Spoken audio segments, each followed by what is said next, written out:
Amados hermanos, hasta ahora en esta serie hemos hablado de los 7 primeros mandamientos. Ahora que ya saben y conocen el verdadero significado de estos preceptos, les pregunto, ¿están seguros de haberlos guardado?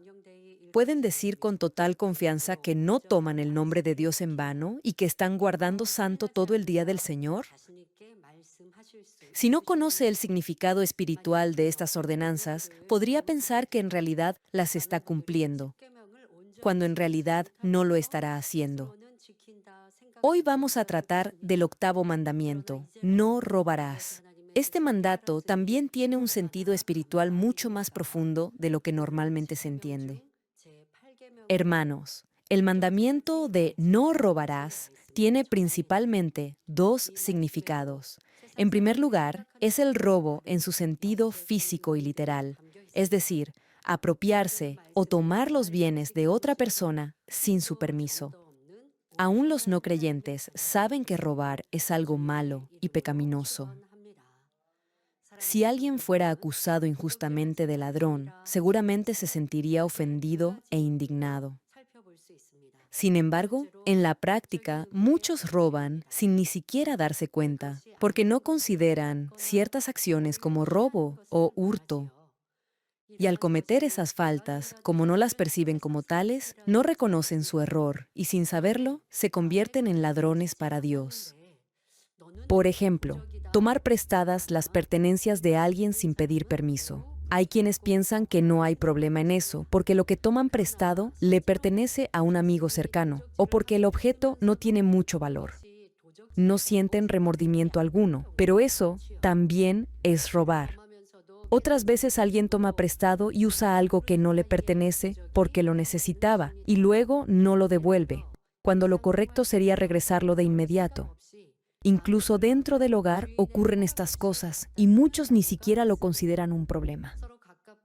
Supongamos que una esposa toma dinero de la billetera de su esposo o viceversa, que un esposo toma dinero del bolso o cartera de su esposa.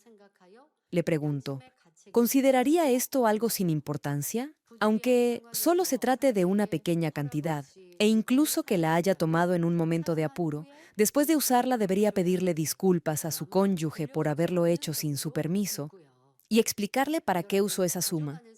No se olvide que la billetera que está en el bolsillo de su esposo o en la cartera de su esposa no es suya. Así que, aunque no sea un monto de dinero significativo, primero se debe pedir permiso. Incluso si hay un acuerdo previo entre esposos, después de haber usado la suma, lo correcto sería explicárselo a su cónyuge. Muchos tienden a usar con demasiada facilidad lo que les pertenece a otros y minimizan el hecho, considerándolo algo sin importancia. Por eso, a la luz del simple sentido literal de este mandamiento, no robarás, podrá darse cuenta de que hay circunstancias que quizá haya pasado por alto y no las haya considerado como faltas. Sin embargo, sería bueno que reflexionara sobre esto. Incluso si tiene que usar el lapicero de alguien y esa persona se encuentra presente, debería pedirle permiso antes de usarlo.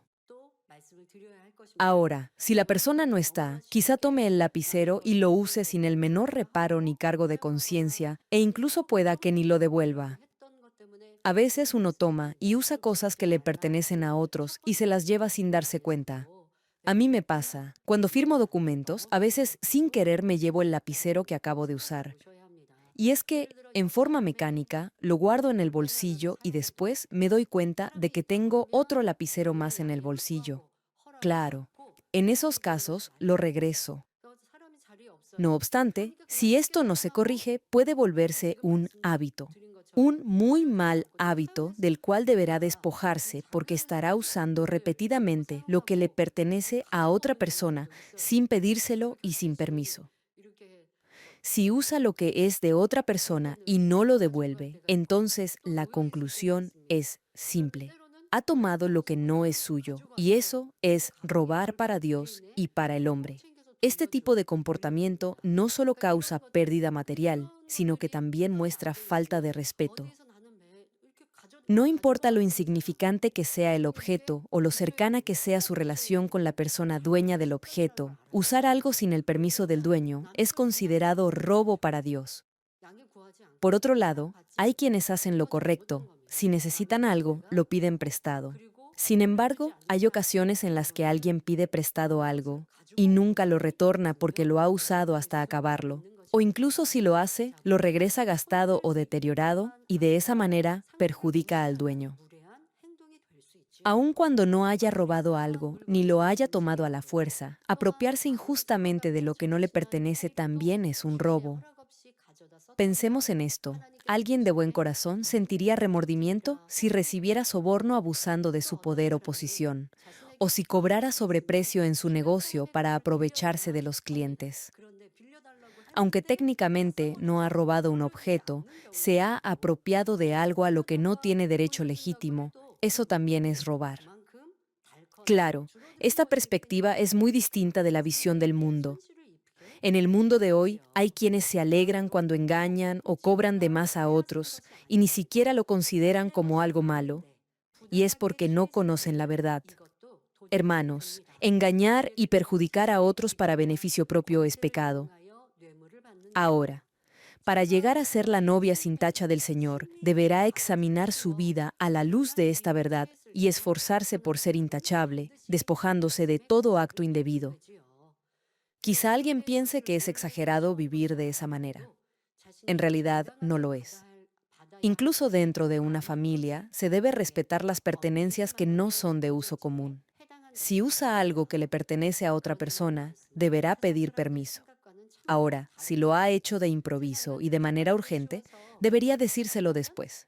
Y si algo se gastó o se consumió, lo correcto será reponerlo. Eso reflejará una conciencia recta. Cuando vive y se comporta de esa forma, se estará transformando en la perfecta novia del Señor. Ahora bien, hacer lo contrario a estas enseñanzas lo podría llevar a pecar al adoptar fuera de su hogar esos patrones negativos de conducta, incentivando esa área gris en su corazón que lo tienta a robar. Hermanos, la segunda implicación de este mandamiento es el robo espiritual, es decir, robarle a Dios. Y este tipo de robo afecta directamente su salvación. Judas Iscariote, uno de los discípulos de Jesús, era el encargado de administrar el dinero y las ofrendas que el pueblo daba al Señor. Sin embargo, era un ladrón. Permitió que Satanás dominara su corazón y traicionó al Señor. A pesar de haber sido llamado como discípulo y tener la oportunidad de seguir a Jesús, Judas Iscariote acumuló pecado tras pecado. Y como no llegó a arrepentirse verdaderamente de su pecado, terminó quitándose la vida, tuvo un final miserable. Lo mismo puede suceder hoy. Algunos asisten a la iglesia, pero hacen mal uso de los bienes de Dios. Incluso los inconversos sienten temor cuando se trata de robar a la iglesia. No obstante, si alguien que dice creer en Dios usa mal los fondos de la iglesia, deberá reflexionar si en verdad es salvo. Por fuera, tal vez parezca que vive como cristiano, pero en realidad habrá levantado un muro de pecado que lo separará de Dios, y lo peor es que ni siquiera se dará cuenta de la gravedad de sus acciones. Ahora, si su pecado no se descubre y no recibe el castigo de inmediato, será aún más aterrador, porque, aunque no lo descubra el hombre, Dios ciertamente lo estará observando, y su justicia llegará a su debido tiempo. Si no se arrepiente de ese pecado y se queda para enfrentar los 7 años de la gran tribulación, recibirá el castigo por haberle robado a Dios. Les pido de todo corazón que cuiden su salvación con temor y temblor. Aun si no han tomado directamente de las ofrendas de la iglesia, malgastar o usar indebidamente los bienes de la congregación o mal administrar las finanzas de la iglesia, también es robarle a Dios. Les doy algunos ejemplos concretos. No solo los aportes voluntarios de los grupos o células deben usarse con transparencia y nunca de manera arbitraria, sino que incluso las ofrendas destinadas a las misiones no deben ser utilizadas a discreción personal. Además, pedir materiales de oficina o útiles para la iglesia y luego usarlos para fines personales no es aceptable ni permisible. Los útiles comprados con el dinero de Dios deben quedarse en las oficinas de la iglesia y deben emplearse para la obra de Dios. no deben usarse para fines privados. Aquí se debe hacer una distinción. Lo que se ha comprado con el dinero de Dios es distinto a lo que usamos para nuestras necesidades privadas. De igual forma, gastar innecesariamente los fondos de la Iglesia de manera dispendiosa, comprando artículos o enseres innecesarios cuando podrían usarse con mayor prudencia, es hacer mal uso del dinero de Dios. Si sobra dinero y lo usa para otros fines en lugar de devolverlo, también estará mal administrando lo que pertenece a Dios. Usar lo que es de la Iglesia según su propio criterio es robar. Además, usar materiales u otros equipos de la Iglesia para fines personales tampoco es correcto. Hay algunos que cuando usan lo que es de la Iglesia no lo hacen con prudencia. Más bien lo despilfarran porque el gasto no sale de su propio bolsillo, pero no lo harían si tuvieran que pagar el costo con su propio sueldo o peculio. Hermano, si realmente ama y respeta a Dios, cuidará lo que le pertenece incluso más que lo suyo, porque es sagrado. Padres deben enseñar a sus hijos a no jugar con los sobres de la iglesia, ni con los boletines, a no rayarlos ni romperlos. Si los instruye desde pequeños, cuando crezcan no les será difícil amar y honrar a Dios. Aunque algunos de estos aspectos parezcan sin importancia, no los tome a la ligera, ya que podrían influir en su relación espiritual con Dios. Hermanos, Dios no solo nos advierte sobre el peligro de robarle sus diezmos y ofrendas, sino que también nos promete bendiciones maravillosas cuando le obedecemos. La palabra lo señala en el capítulo 3 de Malaquías. ¿Robará el hombre a Dios? Pues ustedes me han robado, pero dicen, ¿en qué te hemos robado? En los diezmos y en las ofrendas. Malditos son con maldición, porque ustedes, la nación entera, me han robado. El diezmo es entregar a Dios la 10ª parte de nuestros ingresos, reconociendo que Él es soberano de todo lo material.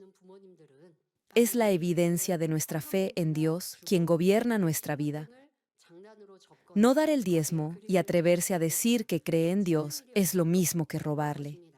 Eso abrirá la puerta a las maldiciones. No es que Dios maldiga a los que no diezman, más bien no podrá protegerlos porque Satanás los acusará. Y por eso enfrentarán dificultades económicas y problemas en otras áreas de su vida. Hay otros que sí entregan el diezmo, pero no completo, y por eso no gozan de la plena protección de Dios. El diezmo debe ser la 10ª parte de todos los ingresos, no solo del sueldo. Eso incluye trabajos extras, propinas, obsequios y cualquier otro ingreso. Sin embargo, hay quienes solo calculan el diezmo sobre su sueldo, dejando de lado lo demás. Otros restan los gastos corrientes o fijos de la casa antes de calcularlo. Hoy en día, del salario mensual se descuentan los impuestos, el seguro de salud y fondo de pensión, y lo que se recibe es el sueldo neto. No obstante, su verdadero salario incluye todo: impuestos, seguro y pensión. El diezmo se calcula sobre el monto total. Otros calculan bien el diezmo, pero en vez de darlo como tal, lo presentan como ofrenda misionera, para apoyo social o la destinan a un propósito específico. Sin embargo, eso, en realidad, es robarle a Dios. La decisión de cómo se administran los diezmos le corresponde a la Iglesia. Cuando da el diezmo, debe presentarlo como diezmo. Con esos diezmos y ofrendas se sostienen las misiones, el sustento de los pastores, levitas y de todas las actividades de la Iglesia. Por eso, nuestro deber es entregar el diezmo a Dios, y los encargados responsables lo administran correctamente. Si divide el diezmo en distintas ofrendas, entonces no estará dando el diezmo completo. Sobre este tema ya hemos compartido una serie titulada El diezmo completo y las ofrendas a Dios, que podrá consultar en nuestra página web. El siguiente punto es cuando retiene las ofrendas. Las ofrendas se refieren a todo lo que damos a Dios además del diezmo, como una expresión de gratitud. Como hijos salvos de Dios tenemos muchísimas razones para estar agradecidos. Damos gracias por el perdón, la salvación y la vida eterna en el cielo. también por el privilegio de servir a Dios y por las recompensas eternas que nos esperan en su reino. Somos agradecidos por la protección y las bendiciones de Dios, y porque aún en medio de pruebas y dificultades, podemos confiar que Dios hará que todo obre para bien. Por eso, un verdadero creyente siempre ofrendará con gratitud y alegría porque Dios ama al dador alegre. Jesús dijo en el capítulo 6 de Mateo, porque donde esté tu tesoro, allí estará también tu corazón. Por eso, cada domingo no venimos a la iglesia con las manos vacías. Traemos nuestras ofrendas de gratitud y también preparamos ofrendas especiales para ocasiones importantes como aniversarios y otras ofrendas con diferentes propósitos. Hermanos, nosotros, que tenemos la esperanza viva del cielo y vivimos agradecidos por la salvación, deberíamos ser más que generosos con Dios. Cada semana, al experimentar su gracia y recibir respuesta a sus oraciones, su corazón se llena de gratitud y lo anima a darle aún más al Señor. Sin embargo, hay quienes dicen tener fe, pero dudan y les cuesta mostrar su agradecimiento a Dios con sus ofrendas. Tal vez diezman porque saben que está relacionado con la salvación, pero con las demás ofrendas son tacaños y muchas veces dan a la fuerza o de mala gana. Un corazón así de mezquino con Dios revela más amor por el dinero y por la frivolidad mundana que por Dios. Esto se puede entender en los nuevos creyentes, pero alguien que lleva años en la fe y sigue teniendo ese corazón, lo más probable es que retroceda en su vida espiritual en lugar de crecer. Por cierto, cada uno tiene una medida de fe diferente, y Dios, que conoce nuestras circunstancias y lo que hay en nuestro corazón, no se fija tanto en la cantidad que damos, sino en la intención con la que lo hacemos. Así como Jesús alabó a la viuda que solo pudo dar 2 monedas pequeñas, lo que Dios más valora es el aroma de un corazón agradecido y la gratitud sincera de una fe verdadera. Así que, hermanos, que cada uno dé a Dios lo que le pertenece a Dios y también que ofrende con generosidad, gratitud y fe para que siempre puedan disfrutar de sus abundantes bendiciones. Hermanos, otra forma de robo espiritual es robar la palabra de Dios, dando falsas profecías en el nombre del Señor. Algunos dicen escuchar la voz de Dios y comienzan a profetizar del futuro como si fueran adivinos. He escuchado, por ejemplo, que alguien le dijo a un hermano que estaba enfrentando problemas en su negocio, que Dios había permitido esas dificultades financieras porque quería llamarlo como siervo suyo. Otros, después de tener un sueño o imaginar una visión en su mente, afirman que Dios se las ha dado. Esto es robar la palabra de Dios y también es usar el nombre de Dios en vano. En el capítulo 23 de Jeremías, el Señor dice, por eso yo estoy contra los profetas que se roban mis palabras entre sí, afirma el Señor. Yo estoy contra los profetas que con sus propias lenguas hablan por hablar, afirma el Señor. Yo estoy contra los profetas que cuentan sueños mentirosos y que, al contarlos, hacen que mi pueblo se extravíe con sus mentiras y sus presunciones, afirma el Señor. Yo no los he enviado ni he dado ninguna orden. No traen ningún beneficio a este pueblo, afirma el Señor. Por supuesto, comprender y proclamar la voluntad de Dios bajo la guía y dirección del Espíritu Santo es algo maravilloso, pero debemos preguntarnos si somos vasos de honra e instrumentos dignos para transmitir la palabra de Dios. Dios no revela su voz a cualquiera. Él busca corazones puros, limpios de toda maldad, y a través de ellos manifiesta su voluntad. Por eso, una vez más, les pido que cuiden sus palabras, guarden su boca y pongan candado a sus labios. Tengan mucho cuidado. No permitan que en su mente o en sus dichos esté robando las palabras de Dios para sus propios fines con falsas promesas y sueños mentirosos. Con esto termino. Hoy hemos visto el 8º mandamiento, no robarás. Esto incluye no tomar lo ajeno o lo que le pertenece a otro sin su permiso, o apropiarse injustamente de lo que no es suyo. También hemos hablado de robarle a Dios. Más allá de estos casos, si alguna vez siente en su corazón culpa o vergüenza al tomar algo, deberá reflexionar de inmediato. Esa será una señal de que debe repensar lo que está a punto de hacer. Cuando busca beneficiarse personalmente con lo que no le corresponde, el Espíritu Santo lo redarguirá e inquietará su conciencia. En ese momento deberá detenerse, reconocer su maldad y arrepentirse. Por ejemplo, aunque no robe nada material, pero si está percibiendo un sueldo y no está cumpliendo con sus responsabilidades en su trabajo, eso también será una falta que inquietará su conciencia. En lo que se refiere a la obra de Dios, cuando alguien usa para sus asuntos personales el tiempo que debía estar consagrado al servicio del Señor, estará robando el tiempo de Dios. Recordemos que los pastores, siervos y levitas son sostenidos por Dios a través de los ingresos de la iglesia y cumplen un horario de servicio establecido. Hay quienes dedican más de su tiempo al reino de Dios y eso es motivo de gratitud. Pero cuando alguien dispone a su antojo del tiempo que debe dedicar al Señor, le estará robando a Dios. Esto se aplica también a nuestras labores seculares y aún a nuestras relaciones personales. Ser puntuales, responsables y respetar el tiempo de los demás significa no causarles problemas a otros. De esa manera, será respetado y valorado en la sociedad. Hermanos, los animo a dejar de lado todo egoísmo y codicia y a buscar siempre el bien de los demás, con una conciencia limpia y un corazón sincero y fiel. Oro en el nombre de nuestro Señor para que cada uno llegue a ser ese hijo perfecto de Dios, puro e intachable, viviendo conforme a la verdad.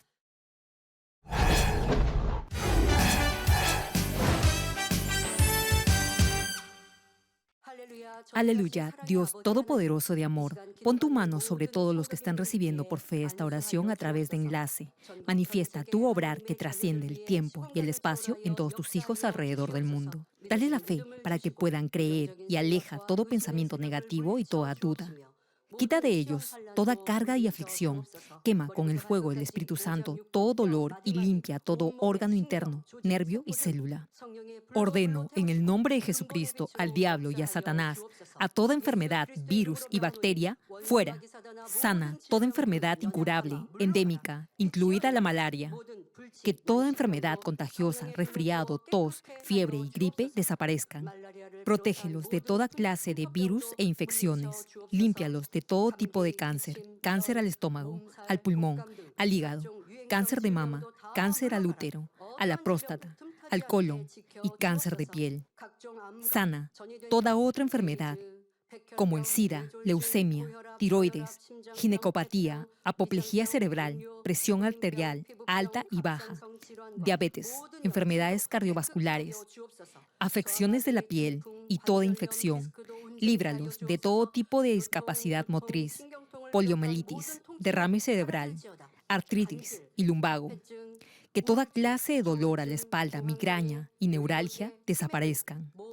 Libéralos de toda enfermedad mental, de toda epilepsia, autismo, depresión, trastorno bipolar y neurosis. Que toda parte paralizada recupere su movimiento y que los cojos y tullidos se levanten y caminen. Sana a los que tienen problemas en la vista y en el oído. Que los ciegos vean, los sordos oigan y los mudos hablen. Líbralos de todo tipo de accidente. Restaura todo hueso fracturado. Regenera toda parte quemada de su cuerpo. Y que la sensación de ardor y de calor desaparezcan. Y que no queden cicatrices. Limpia con el fuego del Espíritu Santo a los que son adictos a alguna droga, narcótico o sustancia tóxica. Renueva todo tejido y célula muerta, que los muertos vuelvan a la vida. Concede la bendición de concebir a los que no pueden tener hijos. En el nombre de Jesucristo, ordeno al diablo y a Satanás y a toda potestad del aire y toda fuerza del mal, fuera. Todo poder de las tinieblas, espíritus malignos, perversos, astutos, deshonestos, engañadores, espíritus de división, de tentación, de mentira, todo espíritu de iniquidad, fuera. Ato a toda fuerza de la oscuridad y de maldad, y que tu luz descienda sobre tus hijos. Padre, dales la fuerza necesaria para que puedan clamar a ti en oración y se despojen de todo pecado y vivan en santidad. Que sus almas prosperen, tengan salud y que sus familias sean evangelizadas. Responde a los deseos de su corazón, a su clamor y a sus oraciones. Protege a tus hijos de todo accidente y guarda sus hogares, trabajos y negocios con el fuego del Espíritu Santo y tus huestes celestiales. Y que todo lo que hagan lo hagan para tu gloria. Manifiesta tu poder para que con toda confianza puedan testificar que has respondido a sus oraciones y los has bendecido. Gracias, Padre. Toda la gloria sea para ti. He orado en el nombre de nuestro Señor Jesucristo. 아멘.